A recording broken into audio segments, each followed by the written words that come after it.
내일은 6.15 남북 공동선언이 채택된 지 15년이 됩니다. 6.15 선언으로 본물을 잃었던 남북 교류 협력은 5년 전 천안함 피격 사건으로 모두 단절됐습니다. 이 때문에 앞으로의 남북 관계는 천안함 피격 사건에서 비롯된 5.24 대북 제재 조치를 어떻게 풀어내느냐에 달렸는데요.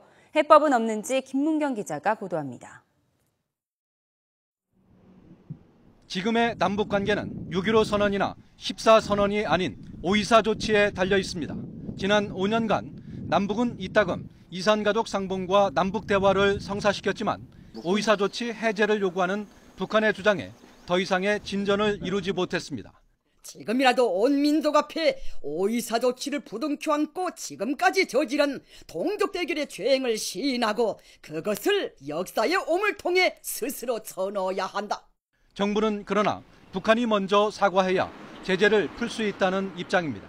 5.24 조치 해제를 위해서는 그 천안함 폭침 도발에 대해 우리 국민이 납득할 수 있는 북한의 책임 있는 조치가 있어야 한다는 입장에 변화가 없습니다.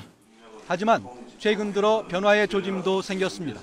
여당 일각에서 5.24 조치를 완화하자는 목소리가 제기되는가 하면 정부도 북한이 대화 테이블로 나오면 모든 걸 논의할 수 있다는 유연한 입장을 보인 겁니다. 대화를 통해서 풀어가자는 것입니다. 그래서 정부는 모든 현안을 북한과 만나서 우리가 대화를 통해서 접점을 찾아보자. 외부 전문가들은 남북이 서로 한 발 불러서 관계 개선의 돌파구를 찾아야 한다는 지적과 함께 남북 모두 예민한 정치적 문제보다 경제부터 풀어나가자는 목소리도 있습니다.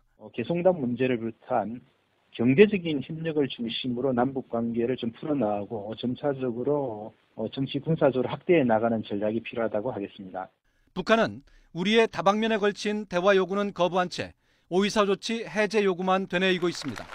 집권 4년 차에 접어든 김정은 정권의 불안정성 때문인지 아니면 협상 테이블에서 유리한 고지를 점하려는 벼랑 끝 전술인지는 드러나지 않았습니다.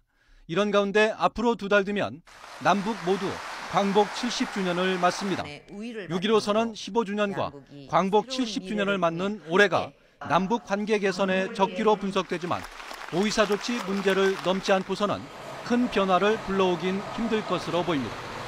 YTN 김문경입니다.